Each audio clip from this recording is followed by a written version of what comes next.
हमारे सदस्य की सदस्यता छीन ली जाती है और विलम्ब एमएलसी सुनील सिंह केवल पलटू राम कहने पे उनकी सदस्यता छीनी जा सकती है। यहाँ व्हिप का उल्लंघन हो रहा है, डेली सदन को शर्मसार किया जा रहा है, आसन के नीचे खेल हो रहा है, तो सदस्यता नहीं छीनी जा रही है। मंत्री की जगह दे करके उनको बैठाने का काम करो। अरे कराओ बाई इलेक्शन उनके सीट पर, फिर उनको जिताओ, फिर मंत्री बना के बैठा दो, कर सकते हो। ये तो नियम है। अगर कोई भी हमारे 3-4 सदस्य उल्लंघन किए हो जो लोग, तो भाई कार्रवाई होनी चाहिए, पार्टी कार्रवाई करती है। व्हिप का मतलब क्या होता है? यानी व्हिप का कोई मतलब नहीं, तो इस व्यवस्था को आप रखिए, क्यों हटा दो। तो देखिए, अगर सिटिंग अरेंजमेंट में ही ये हाल है तो विपक्ष तो संविधान और नियम और लोकतंत्र को बचाने के लिए हमेशा आवाज़ उठाएगी। पूर्ण सत्र होता है, सबसे लंबा सत्र होता है, और इस लंबे सत्र में हम सब लोग अपेक्षा करते हैं कि सही ढंग से जो है हाउस चले। लेकिन आप लोगों ने स्थिति देखी होगी, कोई हाउस में नियम या संविधान का पालन नहीं कर रहा, बल्कि विपक्षी जो है बार बार आसन से आँख खोल के देखने को कह रहा है कि आपके सामने कोई संविधान का या नियम का उल्लंघन कैसे कर सकता है। आज लगभग कई दिन हो गए, साल भर हो रहा है और अब तक कार्रवाई नहीं की। स्पष्टीकरण पूछा गया लेकिन कोई जवाब मिला नहीं है, तो क्या ये आसन का अपमान नहीं है? जो भी विधायक उधर बैठाना तो बैठाओ ना भाई, लेकिन किस नियम के और किस संविधान के नियम के हवाले आप बैठा? सबका सीट जो है लोकेटेड होता है। अगर हम लोगों ने व्हिप के खिलाफ अगर किसी ने उल्लंघन किया है तो वो नियम में बना है कि उल्लंघन होगी। अगर कोई कंप्लेन करेगा, पार्टी अगर कंप्लेन करती है तो उस पर कार्रवाई होनी चाहिए, तो कार्रवाई भी नहीं होती। हमारे सदस्य की सदस्यता छीन ली जाती है और विलम्ब एमएलसी सुनील सिंह केवल पलटू राम कहने पे उनकी सदस्यता छीनी जा सकती है। यहाँ व्हिप का उल्लंघन हो रहा है, डेली सदन को शर्मसार किया जा रहा है, आसन के नीचे खेल हो रहा है, तो सदस्यता नहीं छीनी जा रही है।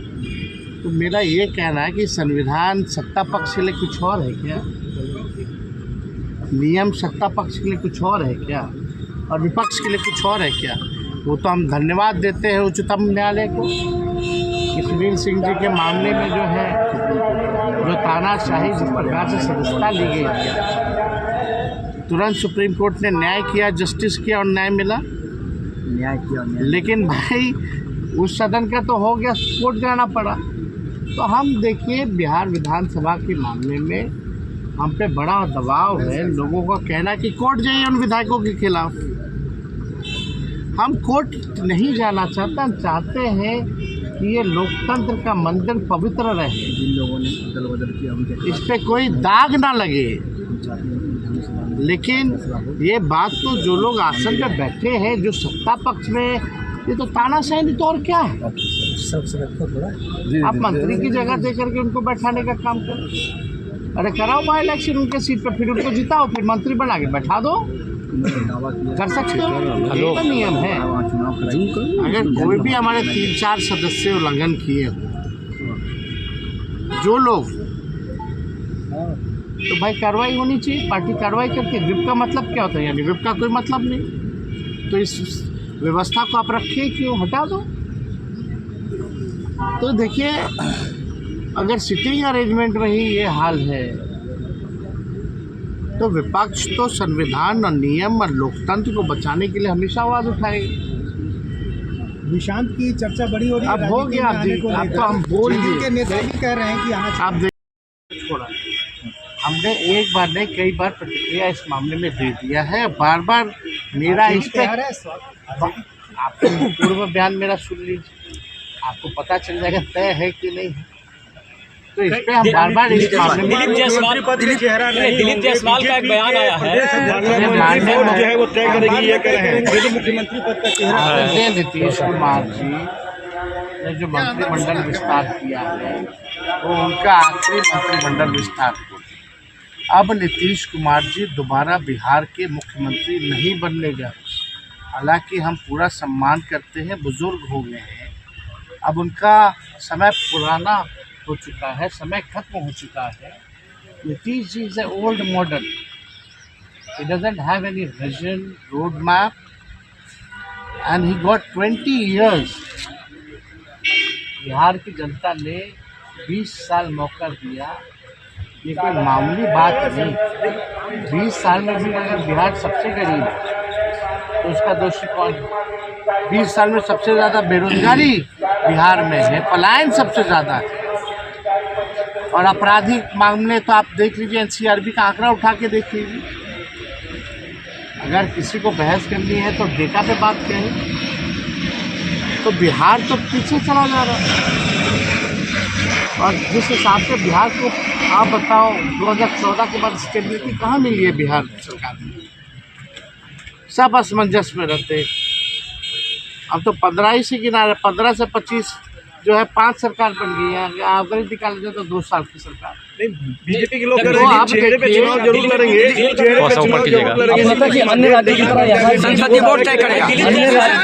बीजेपी का एकमात्र मकसद है कि जनता दल यूनाइटेड पार्टी को कब्जा लो, और जो लोग जनता दल यूनाइटेड को नीतीश कुमार जी ने कमान दिया है, ये साफ दिखाता है कि निर्णय लेने लायक नीतीश कुमार जी अब नहीं रहेगा। जो भाजपा ही है, संघी है, उसको कमान दे रखी है।